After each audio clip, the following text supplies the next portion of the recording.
Hello, good day everyone. So, since distance learning has been imposed, so we are gonna utilize this form of learning, which is pre-recorded discussion for our remaining topics about the Philippine literature during the Japanese occupation. Now, again, as what I have mentioned last time, the Japanese forces arrived here in the Philippines on December 8th, 1941, after Pearl Harbor was bombed by the Japanese forces. So, again, during the Japanese occupation, Filipino literature flourished. In what way? So, there was only a limited number of Filipino literature in English that was written and published during the Japanese occupation. Again, American dramas, American literature was banned during the Japanese occupation. So the only entertainment circulating around was the Filipino plays. Now that's the reason why there were a lot of Filipino dramas written during the Japanese occupation. And again, we have several original Filipino dramas, right? We have Francisco Soc Rodrigo, am I right? Yes, Francisco Soc Rodrigo with his Sapula sa Puti, Jose Maria Fernandez with Panday Pira, and Julian. It's Julian. It's not Juan, ha. I've mentioned the wrong person with Saint Blaise section. So again, it's not Juan, it's Julian Cruz Balmaceda. He wrote Sino Ba Kayo? And Dahil sa Anak. So those are just some of the original Filipino dramas written during the Japanese occupation. So Philippine literature in general flourished in this period, especially those that were written in Tagalog and other Filipino languages or the different dialects. So English plays during this period were translated into Filipino or the vernacular. Plays were also one of the more popular forms of entertainment because the Japanese banned American film. So more original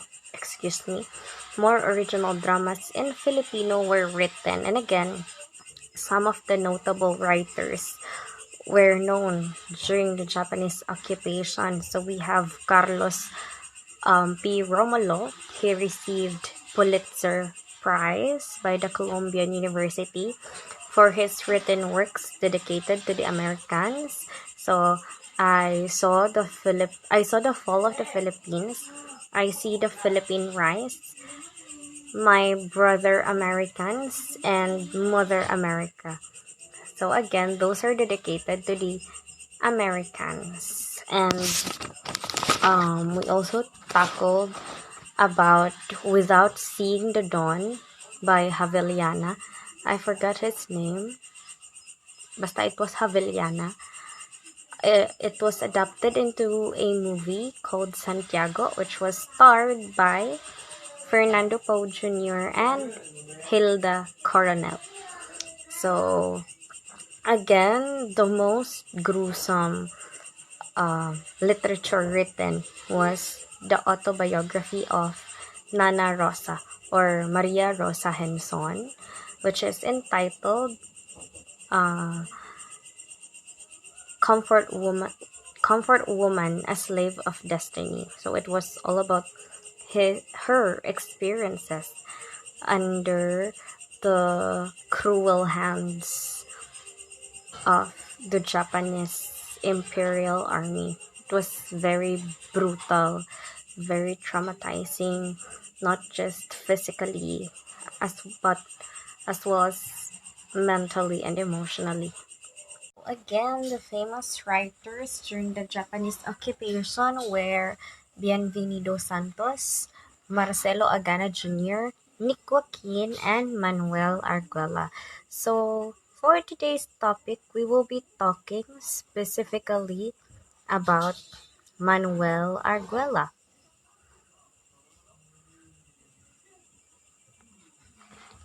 So, Manuel Arguella, he was born in Bawang, La Union on June 17, 1911. He was the editor-in-chief of their high school newsletter, La Union Tab, and he earned an education degree in 1933 at the University of the Philippines and was a member and eventually president of the UP Writers Club, as well as the editor of the Literary Apprentice.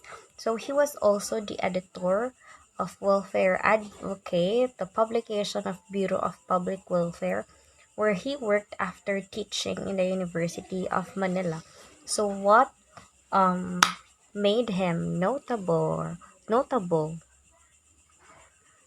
So his literary works were compiled in a book entitled How My Brother Leon Brought Home a Wife and Other Stories, which won first prize in the first Commonwealth Literary Contest in 1940. Most of the stories written under this book was like describing his hometown. Most of his stories depict events in his hometown. He used a lot of local color in his literary pieces. So again, most of his stories were based on the town he lived. Like he describes his town. So he became a teacher, writer, and fighter when he joined the freedom forces of the country and fought against the Japanese army in 1941. He was captured in 1944 along with his family, and he was sentenced to death.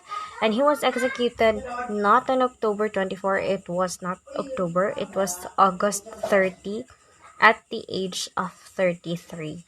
So this is from Clipper, and I haven't edited this yet. The presentation on my laptop, I've edited it already. It was August 30, 1944, and he died at the age of 33. So, just a short overview of how my brother Leon brought home a wife. This was all about the brother of Leon. So, the narrator of this story was the brother of Leon, and Leon brought home a wife. So, his wife was a city girl. So, gikag syudad ang wife ni Leon.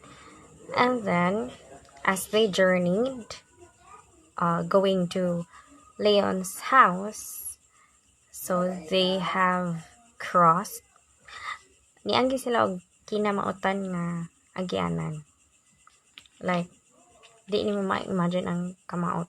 So, nisakay di sila nilabang. That's the Carabao of Leon's family. Nagsakay sila adto. And then again, bato-bato. They expected nga kanang maot ang reaction sa wife ni Leon.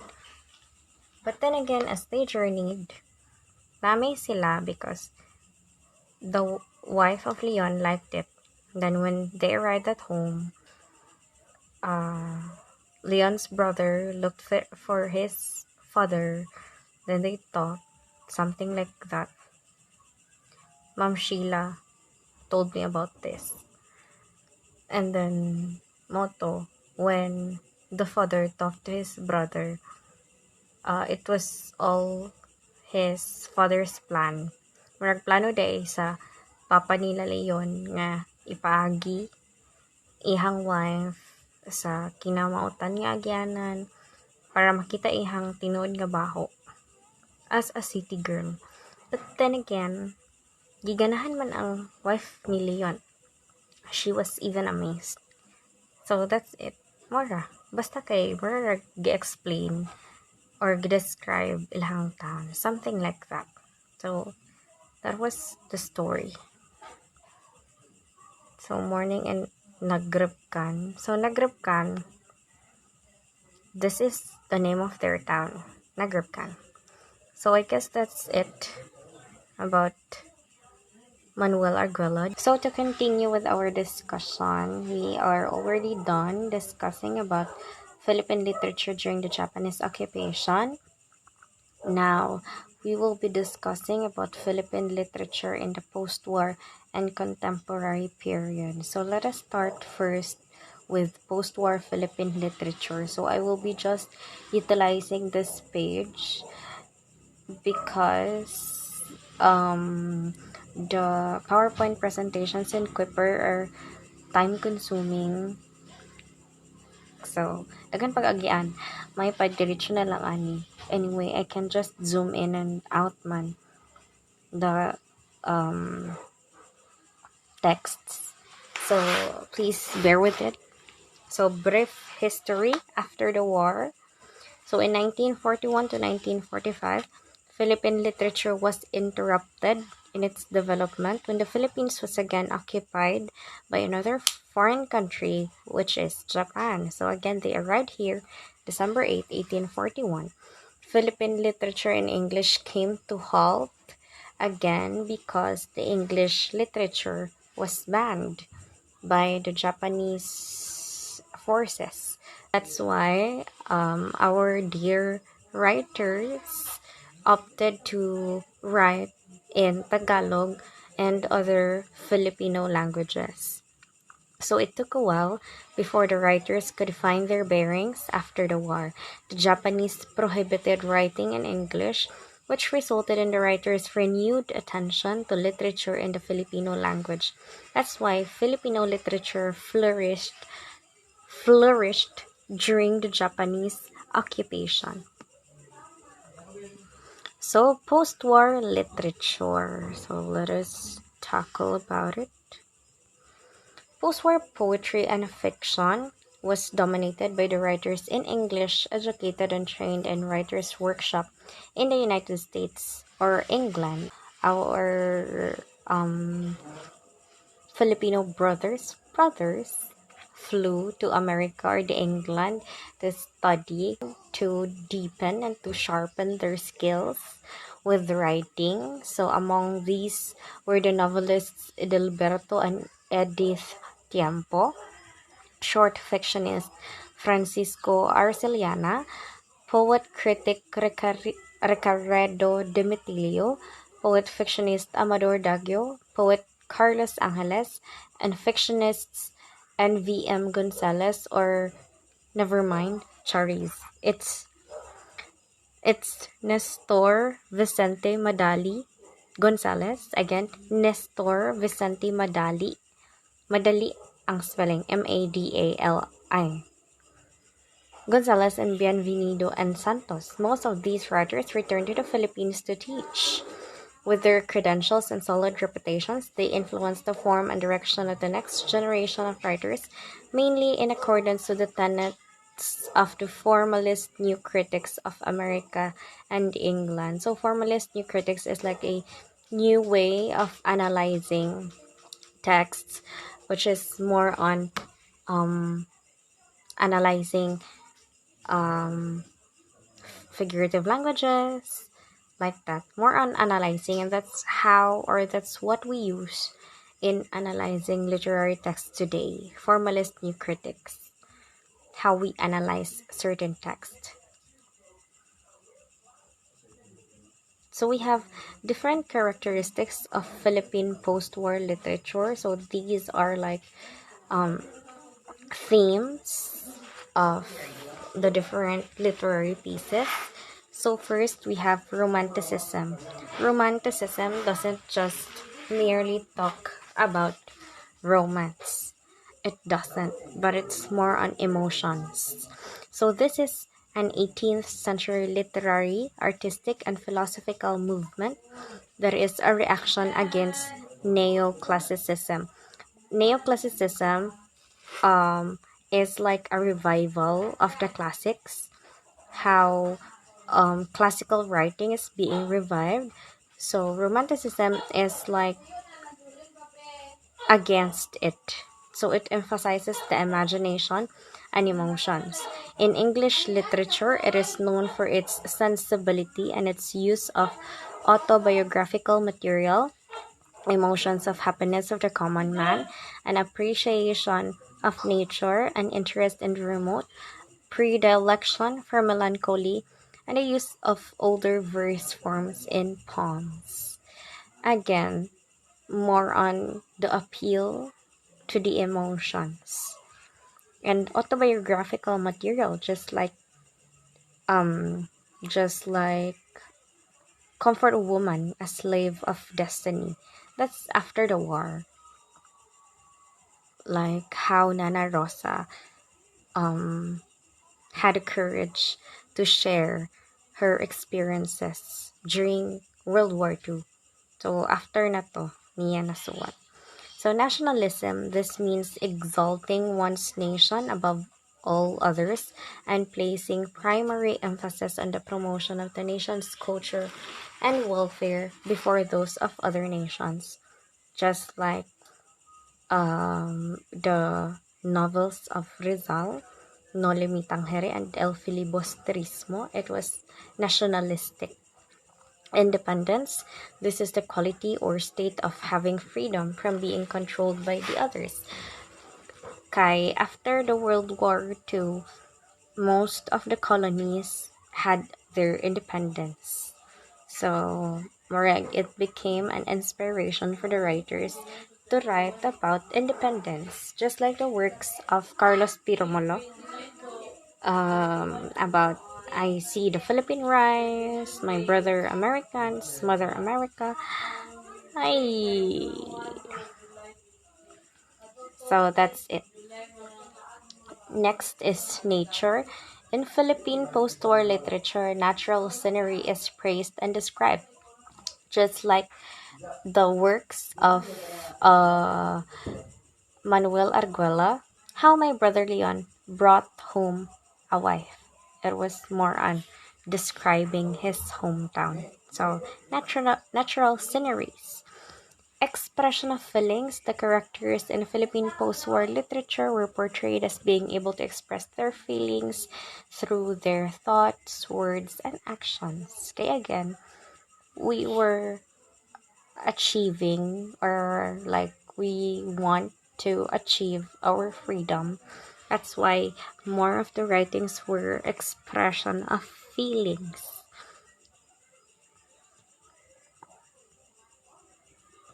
So these are Filipino writers during the post-war period. First, we have Macario Pineda.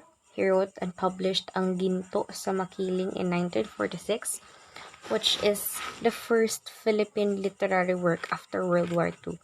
Again, what's the first literary work after World War II? That's Ang Ginto sa Makiling. So the writer employed fantastic elements in the narrative, although he was suggesting something that occurred in a realistic sense. The work depicted a quest as the characters find out the mystery behind the Makiling. So it's like a story about Mount Makiling. So others, or I have read something, diba, Makiling is a diwata.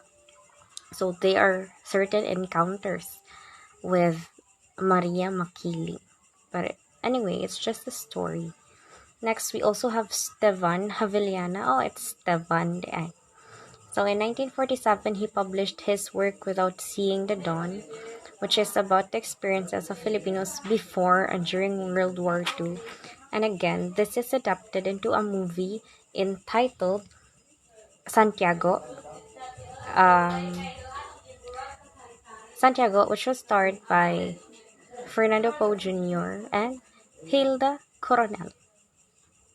So, and V.M. Gonzalez or Nestor Vicente Madali Gonzalez. He wrote and published A Season of Grace in 1956. The author portrayed the lives of the working class in rural areas.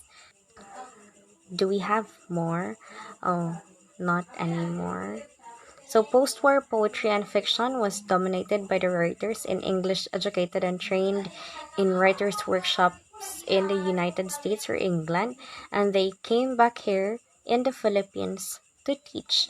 That's how our Filipino writers was influenced by Americans' way of writing, their skills, their styles.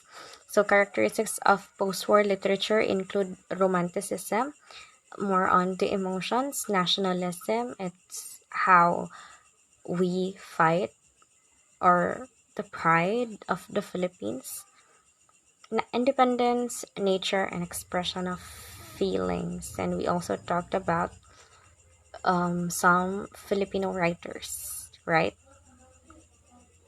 So next, we have Philippine literature during martial law. So after the war, a series of presidents um, took possession in our country. So after Aguinaldo, we have Quezon. So during the time of Quezon, na-establish ang national language of the Philippines, which is Filipino. Aguinaldo, Quezon, Laurel, Osmeña, Rojas, Quirino, Magsaysay, Garcia, Macapagal, Marcos.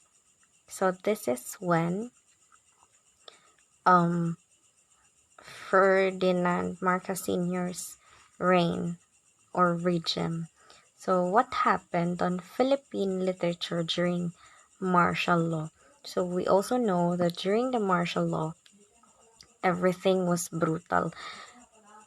Anyone who critiques about the government, especially the president, will be put to jail or killed. It was also traumatic. So former President Ferdinand Marcos issued Proclamation number 1081 on September 21, 1972, placing the whole country under martial law. Prominent political figures and media personalities who openly criticized the government were arrested, incarcerated, and or went missing. In fact, our former mayor here in Maribohok, he was also one of those he was one of those people who was arrested. Okay, again, they criticized the government.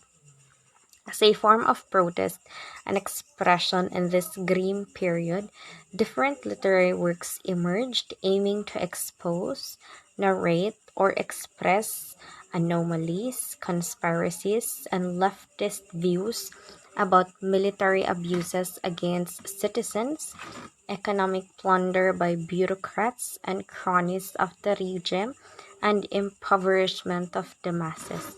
So how the masses were also abused by the military rule. Okay, when we are under martial law, the military forces will take over the whole country. They will use force. Force. So we have literary works during the martial law era. First, we have the protest literature.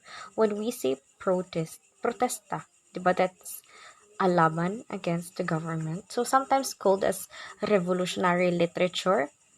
It refers to works that express distaste, disagreement, or transgression to the present government applicable to the current political, social, and or economic conditions of the country when the works were written.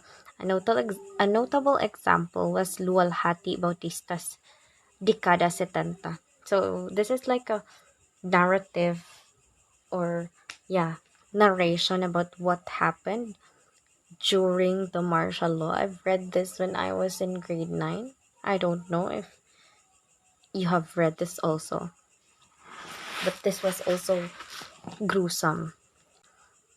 So social realism and protest literature, works that aim to affect social change through portraying the truths of society, everyday happenings, current events, and interaction and disparity of social classes, are classified as depicting social realism. So, what's the reality in the society?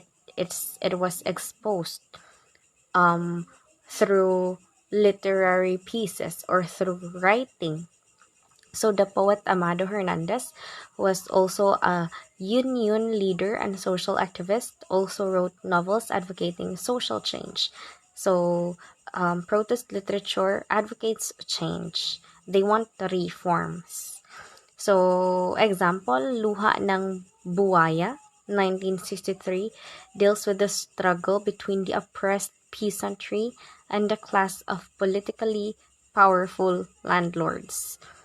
The same with Karl Marx' Communist Manifesto. That's a clash between the bourgeoisie and the proletariat group, the powerful and the less powerful. So here in the Philippines, we have Luha ng Buhaya.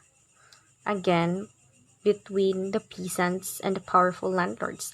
According to Bienvenido Lumbera, he wrote Mga Ibong Mandaragit. It also deals with the domination of Filipinos by the American industry. So Jose Pete Lacaba proved to be a staunch critic of the Marcosian dictatorship, as he wrote Prometheus Unbound, in protest, also mentioning Hitler, a dictator as well. So Jose Lacaba compared Ferdinand Marcos Sr. with Hitler, a dictator in Germany, Nazi Germany. In the guise of the pen name Ruben Cuevas, the poem was published by Focus magazine in 1973. When you read the first letter of every line, you will read Marcus Hitler Dictador Tuta. Wow, really? Let us find this. This is quite interesting.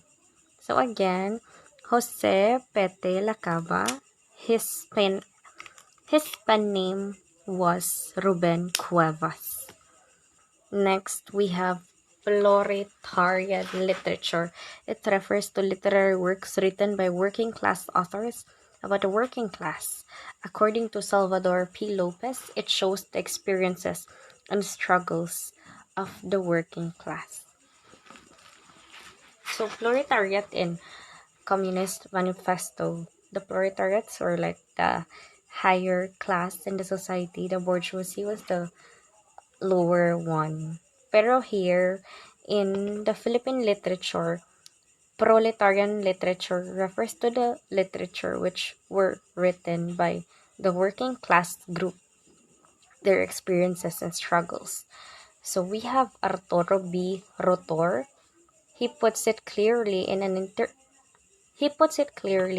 interview that most of the texts available during that time shows the beautiful side of the country, such as the scenery, Manila Bay, or the provinces. However, he feels that literature should also introduce what social injustice is and how it affects Filipinos during that time. The reality of that period should be seen and realized through these literary texts. Diba?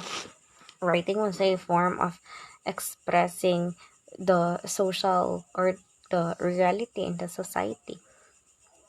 So Arturo Birotor wrote more on the injustices, social injustices that affected Filipinos during those times.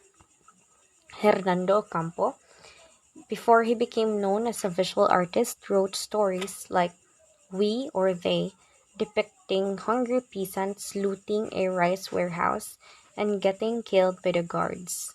As Lopez put it, the truly sensitive writer is one who reacts positively to the social milieu wherein he is born by becoming the interpreter of the hope and despair, the freedom and predicament, the tradition and destiny of man in his time. Wow, big words. So, for this, it's just like telling us how the writings of Fernando Ocampo opened the minds of the Filipinos.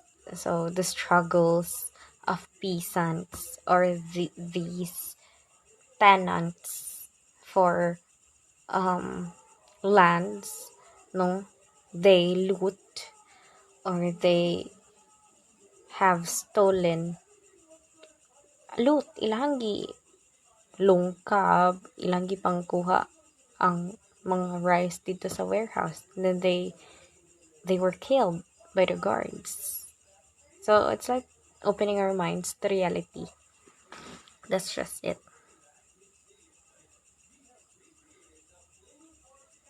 Naabay basher ani? May mang bash.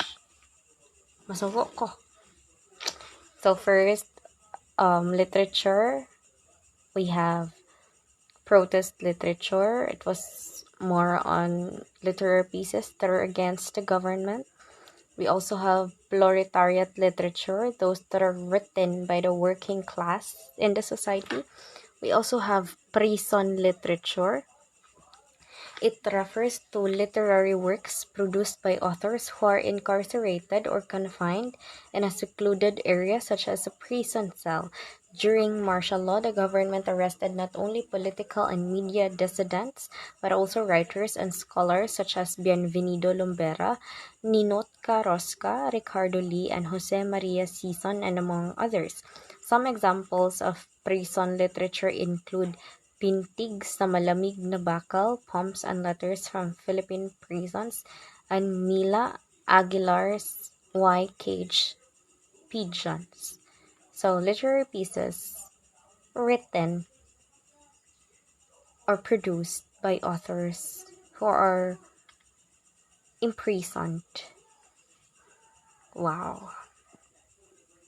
Next, we also have circumvention literature. These are literary works that express social and political transgression through metaphors, allegories, symbolisms, and etc. Writers of this type of literature used subtle codes and symbols so that the Marcos regime's censors and inspectors do not notice the subversive messages in the works. Some example of circumvention literature include Jose Petis Lacaba's Sister Stella L, written in 1984, and Bayan Ko, Kapit sa Patalim, written in 1985. Author, playwright, and film critic Nicanor Tiongson in his lecture entitled Hindi Ka Nag-iisa, Voices of Protest in Literature, Theater, and Film, borrowed a theater term from Bienvenido Lombera. He said the literature of circumvention, prevalent from 1972 to 1983, was the artist's way of talking about and speaking the truth.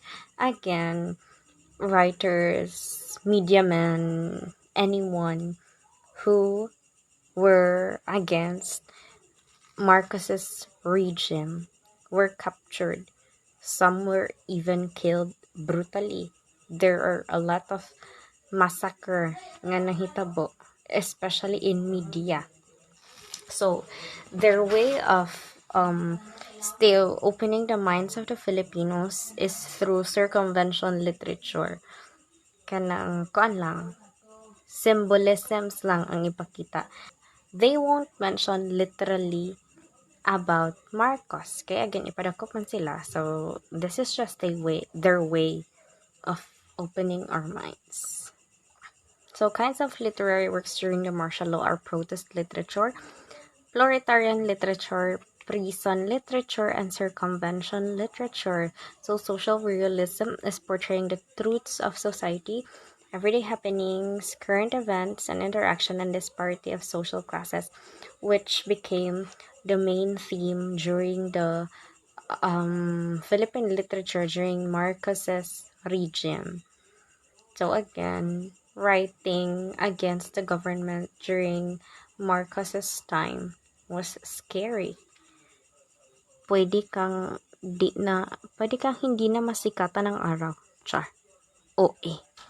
So after Ferdinand Marcos regime, we all know that during his dictatorship, it was brutal.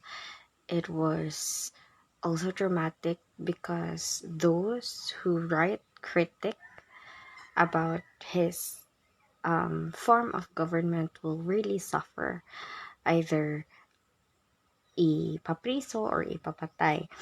So that's when Ninoy Aquino had the courage to fight against Marcos. But then again, he was assassinated. That's why his wife Cory Aquino took over, and then EDSA revolution happened, right?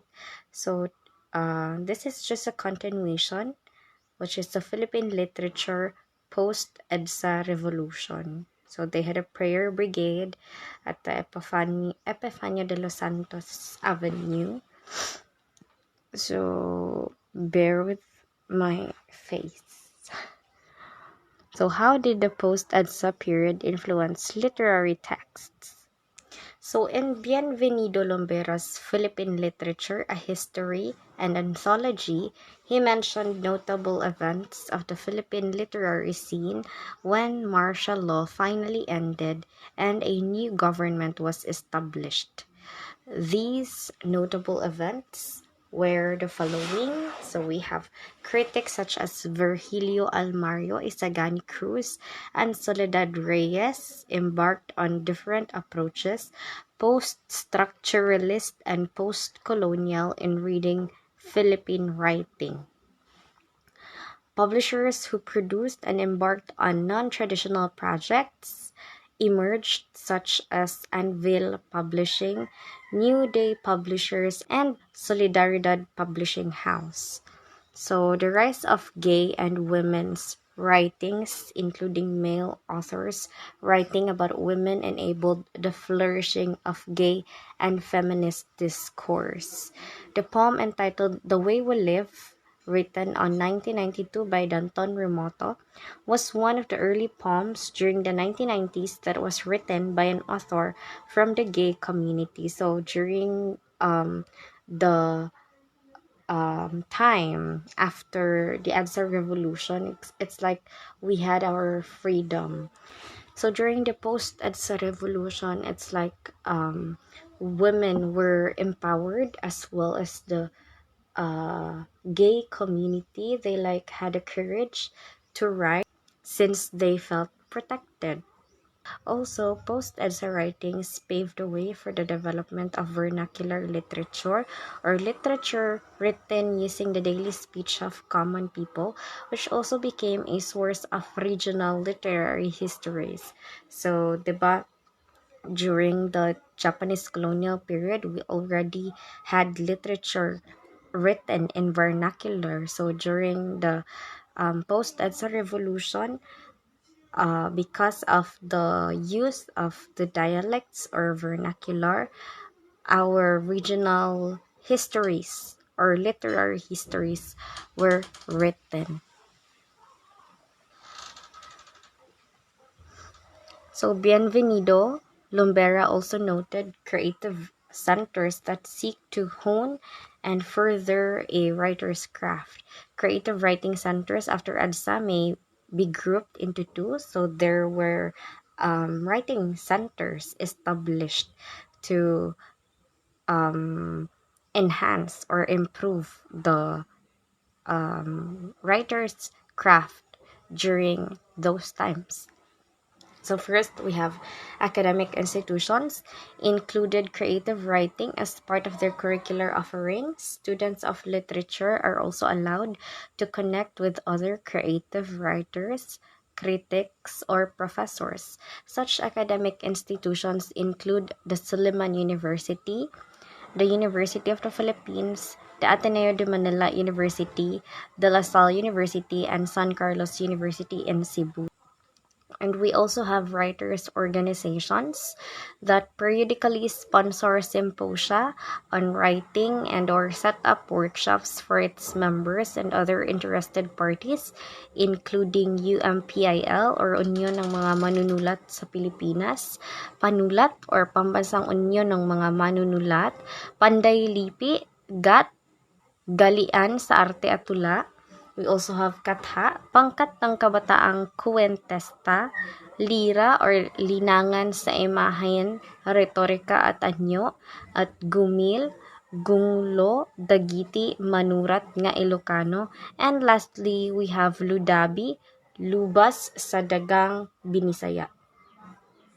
So again, these are groups or writers organizations. So even in Bohol High, they have this elective, which is creative writing. So the students are trained here on how to write poetry, how to write short stories, and most of them really win um, contests for writing.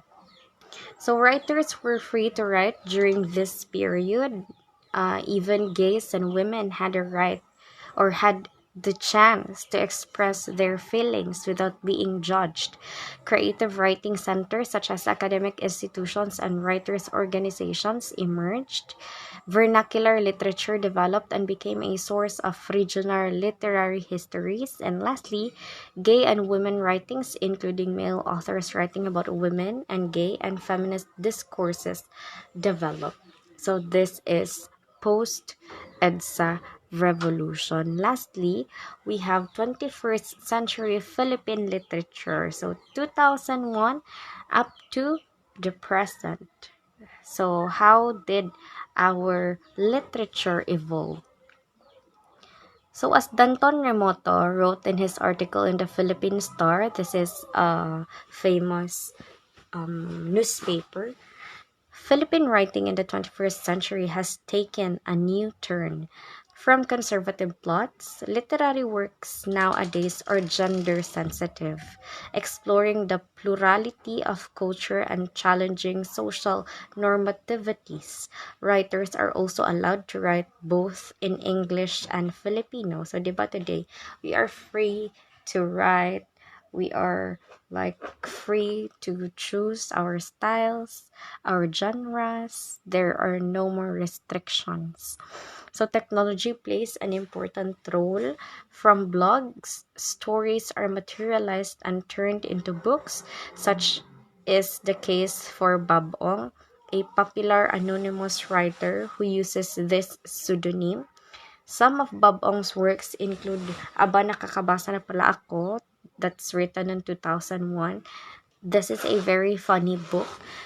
It's like all his experiences way back schooling days, especially elementary days. And it's really funny because he can relate to his experiences. Basta palamuot ning aba nakakabasa na pala ako. And then this was also adapted into a film, but the book is funnier.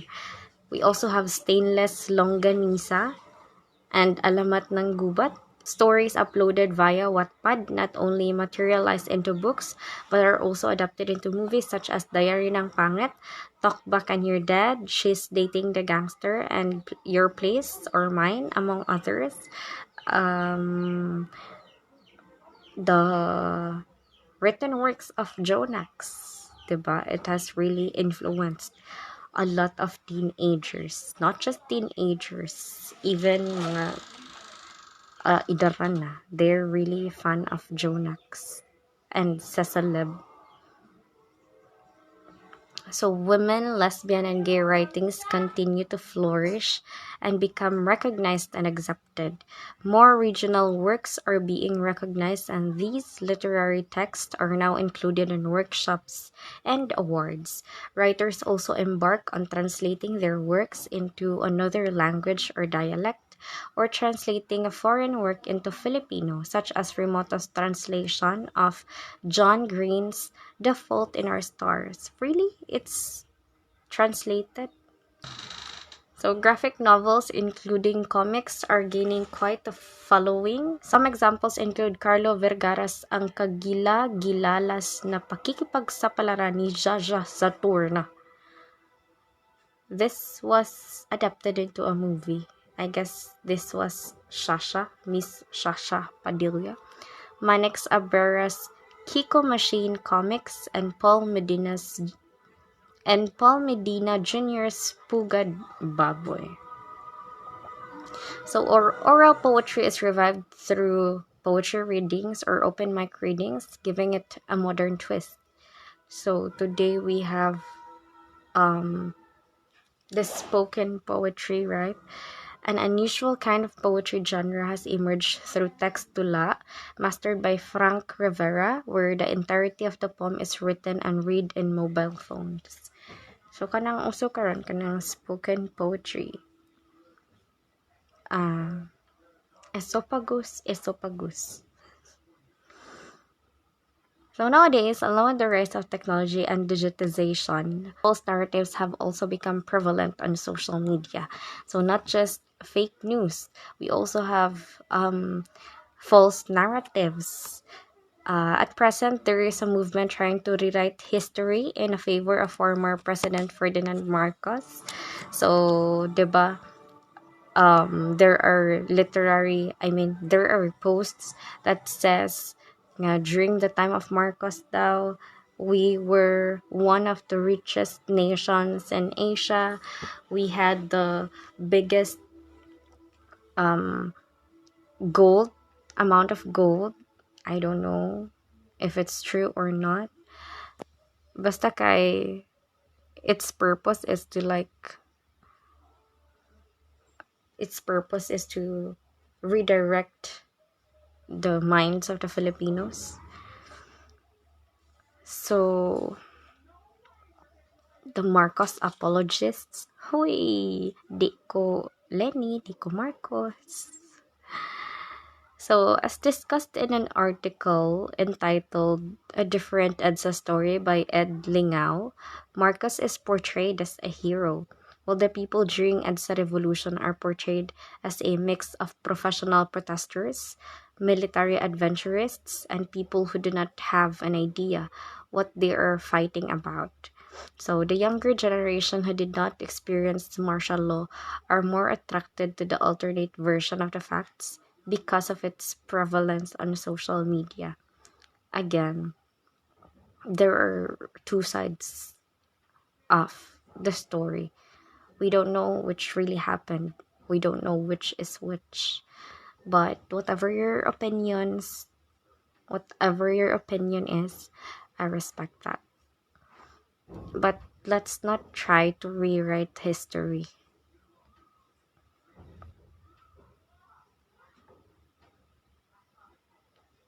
So artists write both in English and in Filipino. During the 21st century literature, works are gender sensitive, exploring the plurality of culture and challenging social normatives.